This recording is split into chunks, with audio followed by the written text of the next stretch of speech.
അസ്സലാമു അലൈക്കും വറഹ്മത്തുള്ളാഹി വബറകാതുഹു. അൽഹംദുലില്ലാ. അല്ലാഹുമ്മ സ്വല്ലി അലാ സയ്യിദിനാ മുഹമ്മദിൻ വഅലാ അലി സയ്യിദിനാ വമൗലാനാ മുഹമ്മദ്. പ്രിയപ്പെട്ട കൂട്ടുകാരെ, ഒരു യമണ്ണൻ സാധനമാണ് നിങ്ങളെ കാണിക്കാൻ പോകുന്നത്. സാധാരണ വഹാബികൾ വരാറില്ലേ, ഔലിയാക്കളോട് മഹാന്മാരോട് സഹായം ചെയ്യൽ ശിർക്കാണെന്ന്. ഈ പറയുന്നവന്മാർക്ക് യഥാർത്ഥത്തിൽ പിരാന്താണ്. കാരണം ഇവർ പറഞ്ഞ് ഇപ്പം എവിടം വരെ എത്തിയെന്ന് ചോദിച്ചാൽ മന്ദബുദ്ധികൾ പോലും പറയാത്ത വാദങ്ങളാണ് ഇപ്പോൾ വഹാബികൾ പറയുന്നത്. അത് സ്റ്റേജ് കെട്ടിയിട്ട് മൗലവിമാർ പ്രസംഗിക്കുവാണ്, ചിരിക്കാതെ.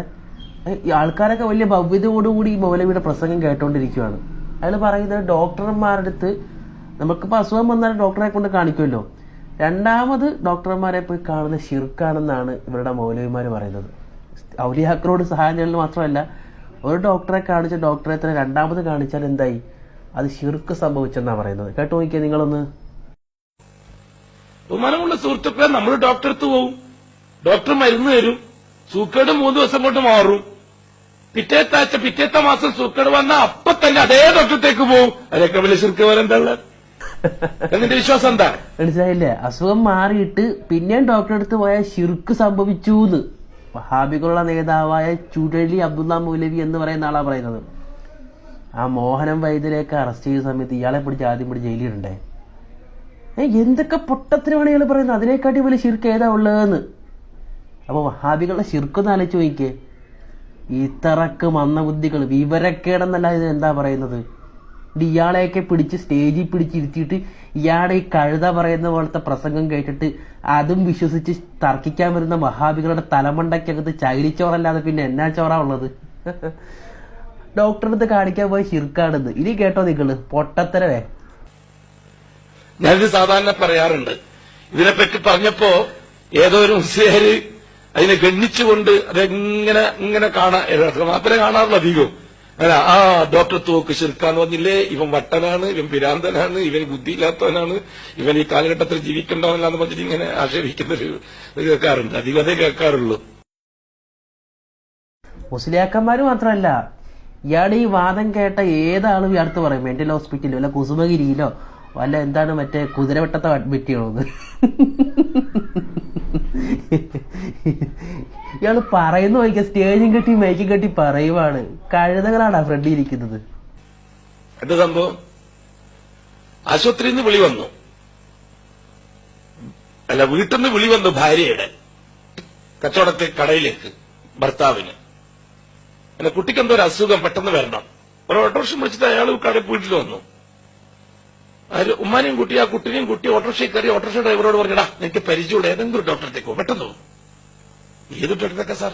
ഏതെങ്കിലും നീ പോ, വിട്, വണ്ടി വിട്. അങ്ങ് ബോർഡ് നോക്കി പോവുക. ഒരു ബോർഡ് കണ്ട ഡോക്ടർ ഒന്നൊക്കെ കുഞ്ഞിരാമൻ അല്ലെങ്കിൽ വർഗീസ് അല്ലെങ്കിൽ അഹമ്മദ് ഏതോ കാണാം. നട ഒരു ഡോക്ടറെ ബോർഡ് കയറാം. ഡോക്ടർ സാർ പെട്ടെന്ന് വന്ന അസുഖം. ഡോക്ടർ പരിശോധിച്ചു, മരുന്ന് എഴുതി കൊടുത്തു, മരുന്ന് വാങ്ങി. 2 ദിവസം കൊണ്ട് അൽഹംദുലില്ലാഹ് സുഖം മാറി. ഇയാൾ ചെയ്തത് ഇപ്പൊ ഇബാദത്താണ്. ഒരു മൂമിന് ചെയ്യേണ്ട ജോലിയാണ് അയാൾ ചെയ്തിരിക്കുന്നത്. ഒരു മൂമിന് ചെയ്യേണ്ട ജോലിയാണ് അയാൾ ചെയ്തിരിക്കുന്നത്. അള്ളാഹു ഏൽപ്പിച്ച ജോലിയാണ് ചെയ്തു. അള്ളാഹു അതിൽ ശിഫാ വെച്ചിട്ടുണ്ട്. ആ കുട്ടിന്റെ സുഖം അതുകൊണ്ട് മാറി. ആ മരുന്നിൽ അള്ളാഹു ശിഫാ വെച്ചിട്ടുണ്ട്, അതുകൊണ്ട് സുഖം മാറി. 6 മാസം കഴിഞ്ഞു, അതേ സുഖട് കുട്ടിക്ക് വന്നു. അതേ സുഖട് വന്ന കുട്ടിക്ക് ഒട്ടും താമസത്തില്ല. ഭാര്യ വിളിച്ചു ഭർത്താവിനെ, ഭർത്താവ് ഓട്ടോറിക്ഷയായിട്ട് വന്നു. ഭാര്യയും കുട്ടി കയറി ഇന്ന ഡോക്ടറത്തേക്ക് പോകണമെന്ന് പറഞ്ഞു. ആ ഡോക്ടർക്ക് പോയി ഇറങ്ങി. ഡോക്ടറെ കണ്ട ഡോക്ടർ സാർ 6 മാസം മുമ്പ് ഇതേ രോഗം വന്നിരുന്നു, നിങ്ങളെയാണെന്ന് കാണിച്ചത്, നിങ്ങൾ തന്ന മരുന്നാണെന്ന് കൊടുത്തത്, പെട്ടെന്ന് സുഖമായി, അതുകൊണ്ടാണ് ഇങ്ങോട്ട് വന്നത്. ഒന്ന് നോക്ക് സാർ, ഇപ്പൊ നീ ചെയ്തത് ശിർക്കാണ്. നീ അസ്ബാബിൽ ഏറ്റുമാത് ചെയ്തു പോയി. സുഹൃത്തുക്കളെ, എന്താ ഇയാള് പറയുന്നല്ലേ? നമ്മുടെ നാട്ടിലെ വഹാബികൾ, ഇയാളെ പ്രസംഗം കേൾക്കാത്ത വഹാബികൾ തന്നെ കാണിച്ച് ഡോക്ടറെ രണ്ടാമതും കാണിക്കാറുണ്ട്. ഇപ്പം ഇയാളുടെ വാദപ്രകാരം ഡോക്ടറിനെ കാണാൻ വേണ്ടി നിൽക്കുന്ന രോഗികൾ ചിലടത്തൊക്കെ ക്യൂ കാണുമല്ലോ ഡോക്ടറെ കാണാൻ വേണ്ടി, നല്ല ഡോക്ടറാണെങ്കിൽ. അപ്പൊ ആ ക്യൂ നിൽക്കുന്നത് മൊത്തം രോഗികളെ ഡോക്ടറെ കാണാൻ വേണ്ടി ക്യൂ നിൽക്കുന്നത് പോലും ഷിർക്കിന്റെ ക്യൂ ആണ്. കാരണം കാണിച്ച ഡോക്ടറെ തന്നെ നല്ല ഡോക്ടറാണ്, ചികിത്സിച്ചാൽ മാറും എന്നൊക്കെ പറയുമ്പോൾ തന്നെ ഷിർക്ക് എന്നാണ് ഇയാൾ പറയുന്നത്. ഇയാളെപ്പോലെ പ്രാന്ത വർത്താനങ്ങൾ പറയുന്നവർക്ക് നമ്മൾ എന്തിനാ മറുപടി കൊടുക്കണത്? നമ്മുടെ നാട്ടിലെ വഹാബികൾ പോലും നല്ല ഡോക്ടറെ രണ്ടാമതും മൂന്നാമതൊക്കെ കാണാൻ പോകും. മനസ്സിലായില്ലേ? രണ്ടാമത് കാണാൻ പോലും കാണിച്ച ശിർക്കാണെന്നാണ് പറയുന്നത്. എന്റെ പൊന്നെ, നീ അന്ന് ചെയ്തത് ശിർക്കല്ല. കാരണം അന്ന് നീ അസ്ബാബ് അന്വേഷിച്ചിട്ടേ ഉള്ളൂ. ഇന്നാളെ കൊണ്ട് രോഗത്ത് ശിഫ ഉണ്ട് എന്ന് നീ വിശ്വസിച്ചിട്ടില്ല. ഏതെങ്കിലും ഡോക്ടറെ കാണാൻ നീക്ക് അന്ന് ലക്ഷ്യമുള്ളൂ. ഇന്ന് നിന്റെ നിയത്ത് മാറി. അന്ന് സൂക്കേട് മാറിയത് കൊണ്ടാണ് ഇന്ന് നീ വന്നത്. അപ്പൊ നീ അല്ലാഹുവായിട്ടുള്ള ബന്ധം പറയണല്ലേ. ആദ്യം കാണിച്ച ശിർക്കല്ലെന്ന്. അതെന്താ ശിർക്കല്ലാത്തത്? ആദ്യം കാണിച്ച ശിർക്ക അല്ലാത്തത് എന്താണ്? രണ്ടാമത് കാണിച്ച ശിർക്കായത് എന്തുകൊണ്ടാണ്? നിങ്ങൾ ഉത്തരം പറയണം കേട്ടോ. അപ്പൊ ഇത്തരത്തിലുള്ള പൊട്ടത്തരങ്ങളും പോഴത്തരങ്ങളും ഒരു ഉളുപ്പില്ലാതെ വിളിച്ചു പറയുകയാണ് വഹാബികൾ. ഇതുപോലെ തന്നെയാണ് മരണപ്പെട്ടുപോയ മഹാന്മാരോട് സഹായം ചെയ്യുന്ന ശിർക്കാണെന്ന് പറയത്തില്ലേ? ഇതുപോലെ തന്നെയാണ് പറയുന്നത് പൊട്ടത്തരം. ഖുർആന്റെയോ സുന്നത്തിന്റെയോ ഇജ്മാഇന്റെയോ കിയാസിന്റെയോ ഒന്നും അടിത്തറയില്ലാതെ പോഴത്തരങ്ങളും പൊട്ടത്തരങ്ങളും അതിനകത്ത് വിളിച്ചു പറയുന്നത്. അതിനൊന്നും നമ്മൾ മറുപടി കൊടുക്കേണ്ട കാര്യമില്ല. ഇപ്പൊ വേണമെങ്കിൽ ഇയാൾ കുറച്ച് കഴിഞ്ഞ് പറയും കാറിൽ ബ്രേക്ക് ചവിട്ടാൻ പാടില്ല. അല്ലേ? ബ്രേക്ക് ചവിട്ടിയാൽ എന്താണ്? ഒരു വട്ടം ബ്രേക്ക് ചവിട്ടുമ്പോൾ വണ്ടി നിൽക്കത്തില്ലേ? രണ്ടാമതും അങ്ങനെ ചവിട്ടിയാൽ നിൽക്കുമെന്ന് പ്രതീക്ഷിച്ച് ബ്രേക്ക് ചവിട്ടിയാൽ ആ ചവിട്ടിന് ശിർക്കാന്ന് പറയും.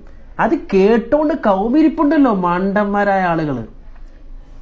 ഇതുപോലത്തെ പോഴത്തരങ്ങളാണ് ഇവിടെ വിളിച്ചു പറയുന്നത്. ഔലിയാക്കളോട് സഹായം തേടാൻ പാടില്ല, ശിർക്ക്. എന്നിട്ട് ഇങ്ങനെ എന്തെങ്കിലുമൊക്കെ പറയും. എന്നിട്ട് പറഞ്ഞ് അസ്ബാബെന്നൊക്കെ ചുമ്മാ ഇങ്ങനെ അറബി ഇങ്ങനെ പറയും. ഒന്നുമില്ല. ശിർക്കെന്ന് പറഞ്ഞാൽ എല്ലാ ഇമാമിങ്ങൾ പഠിപ്പിച്ചു തന്നിട്ടുണ്ട്. എന്താ ശിർക്കെന്ന്?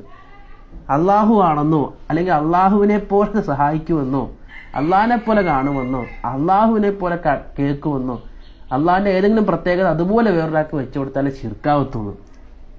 വേറൊരു പോലെ ഇവരാണെന്ന് പറയട്ടെ, പുള്ളിയുടെ വീട്ടിലുള്ള ആരെയും പ്രസവിക്കാൻ സമയമായാലൊന്നും ഡോക്ടറെ കാണിക്കത്തില്ല, ഗൈനക്കോളജിസ്റ്റൊന്നും കൊണ്ട് കാണിക്കത്തില്ല. കാരണം അത് ശിർക്കാന്നാണ് വേറൊരു പോലെ പറയുന്നത്. ഇത് ചിന്തിച്ചു നോക്കി. പിരാന്ത് ശിർക്ക് മൂത്ത് പിരാന്തെന്ന് ആകത്തില്ലേ? കാണുന്നതൊക്കെ ശിർക്ക്, കാണുന്നതൊക്കെ കുഫർ. എന്ത് പിരാന്തന്മാരാ ഇവന്മാര്. വേറൊരു മോലി പറഞ്ഞ കേട്ടോ, ഇതിനെയൊക്കെ വെടിവെച്ച് കൊല്ലണ്ടേ. വേറൊരു മോലി പറയുന്നത് ഗൈനക്കോളജിനെ കാണിച്ച ശിർക്കാണ്. അതുകൊണ്ട് പുള്ളിയുടെ വീട്ടിലുള്ള പെണ്ണുങ്ങളെയൊന്നും പ്രസവിക്കാറാവുമ്പോൾ വാക്സിനേഷൻ എടുക്കാറില്ല, ഹോസ്പിറ്റലിൽ കൊണ്ടുപോകാറൊന്നുമില്ല. കാരണം അത് കൊടിയ ശിർക്കാന്നാണ് പറയുന്നത്. ഇത് കേട്ടോ നിങ്ങൾ? വഹാബികൾ ഇതൊക്കെ കേൾക്കണം കേട്ടാ. ഇത് കേട്ടോ നോക്കി ആള് പറയുന്നത് എന്താണെന്ന് ശ്രദ്ധിച്ചു നിങ്ങൾ കേട്ടോ നോക്കി മനസ്സിലാവും എന്തുമാത്രം പോഴത്തിലാണ് ഇയാൾ പറയുന്നത്. ഈ സദസ്സിനോട് എനിക്ക് അടിവരയിട്ട് ചോദിക്കാനുണ്ട്. നമ്മൾ ശിർക്കിനെതിരല്ലേ? അള്ളാഹു അല്ലാത്ത ഒരുത്തന് കീഴ്പ്പെടുകയോ അവൻ പറയുന്നത് അവനും കൂടി കൂടിയെങ്കിലേ അള്ളാന്റെ പണി മുഴുവനാകുമെന്നോ വിചാരിക്കുന്ന ശിർക്കല്ലേ? എങ്കിൽ എന്റെ വിചാരം, എന്റെ കുഞ്ഞിനെ പൂർണ്ണതയോടുകൂടി സൃഷ്ടിച്ച് എല്ലാ വാക്സിനേഷനും കൊടുത്ത് പുറത്തേക്ക് കൊണ്ടുവരാൻ അള്ളാഹു മാത്രം മതി. പോരാ, അള്ളാന്റെ കൂടെ ഡോക്ടർമാരും ഗൈനക്കും കൂടെ കൂടണമെന്നാണ് വിചാരമെങ്കിൽ അത് ശിർക്കാണ്, കൊടിയ ശിർക്കാണ് എന്ന് വിശ്വസിക്കുന്ന ആളാണ് ഞാൻ. നിങ്ങൾ എങ്ങനെ വിശ്വസിക്കണമെന്ന് എനിക്ക് നിർബന്ധമില്ല. ഞാൻ അങ്ങനെ വിശ്വസിക്കുന്നത് കൊണ്ട് ഞാൻ എന്റെ ഭാര്യയോ എന്റെ മക്കളോ എനിക്ക് സ്വാതന്ത്ര്യമുള്ളയിടത്തുള്ള പെൺകുട്ടികളോ ഗർഭം ധരിച്ചാൽ ഒരു ഡോക്ടറെയും കാണാൻ സമ്മതിക്കില്ല. കാരണം ഞാൻ അവരോട് പറയും അത് ശിർക്കാണ്. ഒരു വാക്സിനേഷനും കൊടുക്കാൻ പാടില്ല. അത് കൊടുക്കുന്നതോടുകൂടി അള്ളാഹ്ക്ക് വിവരമില്ലാതെ ഇല്ലാത്തത് കൊണ്ട് വേറൊരുത്തന്റെ സാധനം കൊടുക്കുകയാണല്ലോ, അപ്പോഴും അത് ശിർക്കാണ് എന്ന് വിശ്വസിക്കുന്ന ആളാണ് ഞാൻ. നിങ്ങൾ എങ്ങനെ വിശ്വസിക്കണമെന്ന് ഇന്ന് രാത്രി പോയി രാത്രി പോകുമ്പോ ചിന്തിക്കാനെന്ന്. ഇയാളൊക്കെ പിടിച്ച് ജയിലിൽ കൊണ്ടിടട്ടെ. ഇയാളെന്താ അന്ധകാരത്തിലേക്ക് കൊണ്ടുപോകണോ? ഇപ്പൊ ഇവരുടെ ശിർക്ക് ഇതാണ്. നിങ്ങൾ ചിന്തിക്കണ്ട, ഇവര് ശിർക്കെന്ന് പറയുന്നത് ഇതിന് ഇത്ര വിലയുള്ളൂ. ഞാൻ പറയാറുണ്ടല്ലോ, നമ്മുടെ വഴി കൂടെയൊക്കെ എത്രയോ തലക്ക് സുഖമില്ലാത്ത ആളുകൾ അല്ലേ ഇങ്ങനെ എന്തൊക്കെ വിളിച്ചു പറഞ്ഞുകൊണ്ട് പോണ്. നമ്മളത് മൈൻഡ് ചെയ്യാറുണ്ടോ? എന്നതുപോലെ വഹാബികൾ ഔലിയാക്കളോട് സഹായം ചെയ്യുന്ന ശിർക്കാണ്, ഡോക്ടറോട് സഹായം ചെയ്യുന്ന ശിർക്കാണ്, കാണിച്ച ഡോക്ടറെ തന്നെ രണ്ടാമത് കാണിക്കുന്ന ശിർക്കാണെന്ന് പറയുന്നത്. ഇത് മൈൻഡ് ചെയ്യേണ്ട കാര്യമില്ല, മന്ദബുദ്ധികളാണ്. പക്ഷെ ഒരു പ്രത്യേകത എന്ന് വെച്ചാല് ഇവർ രണ്ടുപേരും പറയുന്നത്, ഈ മൗലവിയും മറ്റേ മൗലവിയും പറയുന്നത് ആളുകളുടെ മുമ്പിൽ വെച്ചാണ്. ഒരു മൗലവി പെണ്ണുങ്ങളുടെ മുമ്പിൽ വെച്ച് വേറെ മൗലവി കുറെ ആണുങ്ങളുടെ മുമ്പിൽ വെച്ചാണ് പ്രസംഗിക്കുവാണ് പബ്ലിക്കായിട്ട്. ഏതെങ്കിലും ഒരുത്തൻ പോയിട്ട് ചോദിക്കാൻ പാടില്ലേ? ചോദിക്കത്തില്ല. കാരണം മൗലവിമാർ എന്ത് പോഴത്തരങ്ങളും മണ്ടത്തരങ്ങളും പറഞ്ഞാൽ അത് തലകുലിക്ക് വിശ്വസിക്കുന്നവരാണ് ആര്? വഹാബി മണ്ടന്മാര്. അപ്പോൾ സുഹൃത്തുക്കളെ, ഇതുപോലുള്ള പോഴത്തരങ്ങളാണ് ഇവർ പറയുന്നത്. ഇവർ ശിർക്കാണ്, ഒരു കാര്യത്തെ കുഫറാണ്, ശിർക്കാണെന്ന് പറഞ്ഞാൽ മൈൻഡ് ചെയ്യേണ്ട കാര്യമില്ല. അവർ ഈ പ്രാന്തന്മാരൊക്കെ പറയുന്ന പോലെ കരുതിയാൽ മതി. അല്ലാഹു സുബ്ഹാനഹു വ തആല വിഷയങ്ങൾ മനസ്സിലാക്കി പ്രവർത്തിക്കാൻ തൗഫീഖ് നൽകുമാറാകട്ടെ. വാഖിറു ദഅവാന അൽഹംദുലില്ലാഹി. അസ്സലാമു അലൈക്കും വറഹ്മത്തുള്ളാഹി വബറകാതുഹു.